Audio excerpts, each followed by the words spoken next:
Assalamualaikum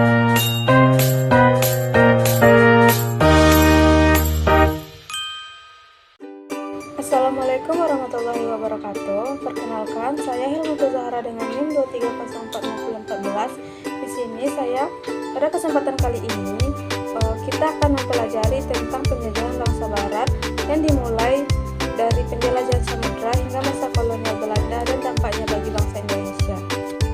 Saya akan menjelaskan mengenai latar belakang penjelajahan samudra.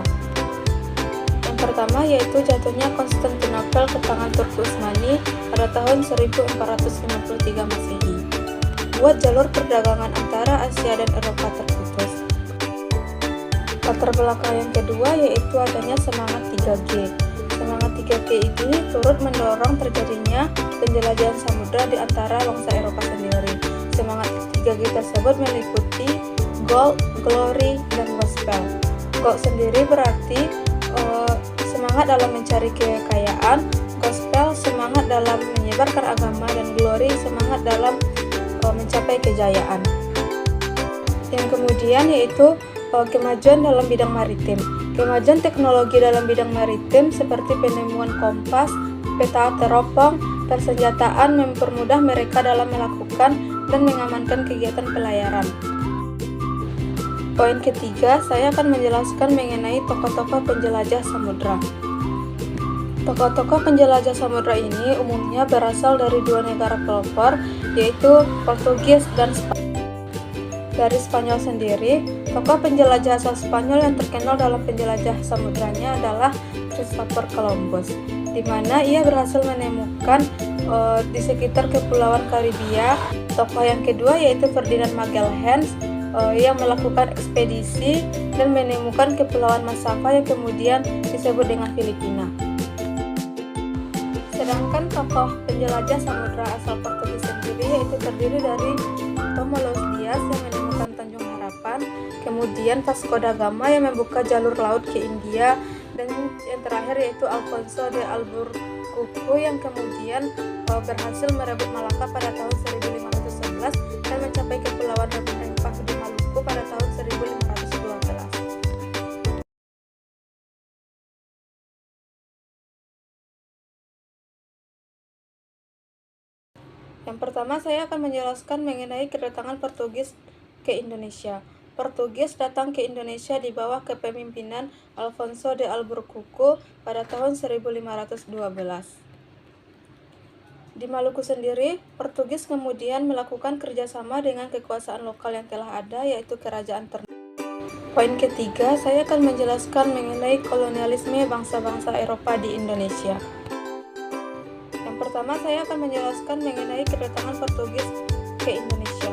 Portugis datang ke Indonesia di bawah kepemimpinan Alfonso de Albuquerque pada tahun 1512. Di Maluku sendiri, Portugis kemudian melakukan kerjasama dengan kekuasaan lokal yang telah ada, yaitu Kerajaan Ternate.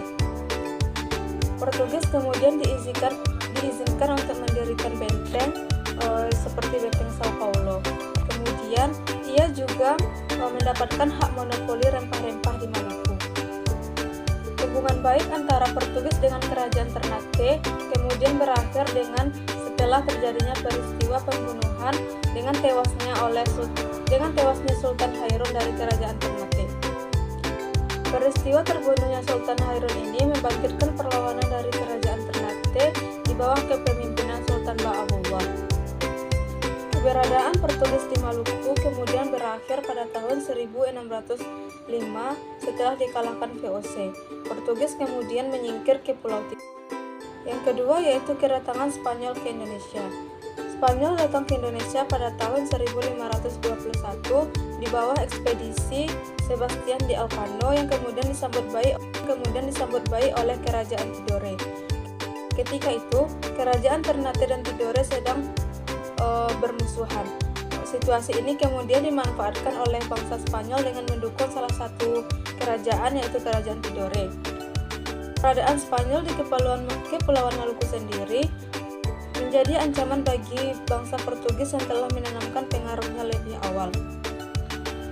Akibatnya terjadilah perselisihan antara bangsa Portugis dan Spanyol. Perselisihan ini kemudian diakhiri dengan adanya Perjanjian Saragossa, di mana Spanyol harus meninggalkan Maluku dan memusatkan kegiatannya di Filipina, sehingga Portugis tetap melakukan aktivitas monopoli perdagangan rempah-rempah di Maluku. Ketiga yaitu kedatangan Belanda dan terbentuknya VOC. Di bawah ekspedisi Cornelis de Houtman pada tahun 1596, pelayaran yang dipimpinnya berhasil mencapai dan berlabuh di daerah Banten.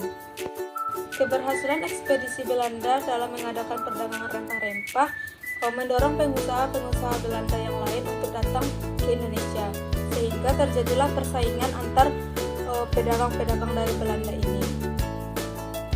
Untuk menghindari persaingan tersebut, maka dibentuklah sebuah kongsi dagang yang kemudian dikenal dengan VOC pada tahun 1602. Kongsi dagang Belanda tersebut mempersatukan sebuah kongsi dagang yang besar. VOC sendiri kemudian diberikan hak istimewa atau dikenal dengan hak oktroy, yang meliputi segala hal-hal seperti mendirikan benteng, mengadakan perjanjian dengan raja-raja, mencetak uang, bahkan hak menyatakan perang. Yang keempat yaitu pemerintahan Herman William Daendels. Pemerintahan Herman William Daendels ini berlangsung selama dari tahun 1808 hingga 1811. Adapun kebijakan yang dilakukan oleh Herman William Daendels sendiri yaitu membuat jalan dari Anyer ke Panarukan sepanjang 1000 km. Untuk memenuhi kebutuhan ini, Daendels menetapkan kerja paksa atau yang dikenal dengan kerja rodi. Yang kelima yaitu penjajahan Inggris di Indonesia. Penjajahan Inggris di Indonesia sendiri di bawah kepemimpinan Letnan Gubernur Jenderal Raffles yang menerapkan kebijakan sewa tanah, di mana bahwa pemerintah kolonial adalah pemilik tanah, sementara petani adalah penyewa dan wajib membayar pajak tanah kepada pemerintah kolonial. Kemudian yaitu pemerintahan Van den Bosch dan penerapan sistem kultur stelsel atau yang dikenal dengan sistem tanam paksa. Terakhir, saya akan menjelaskan mengenai dampak penjajahan kolonialisme di Indonesia. Yang pertama dalam bidang politik, di mana kekuasaan raja-raja atau pribumi melemah dan digantikan oleh kekuasaan kolonial. Dalam bidang ekonomi, rakyat kehilangan sebagian hak atas tanahnya dan terpaksa bekerja di perusahaan penjajah. Sedangkan dalam bidang sosial, muncul lapisan masyarakat baru seperti kaum terdidik dan buruh pabrik yang kelak menjadi pelopor pergerakan nasional.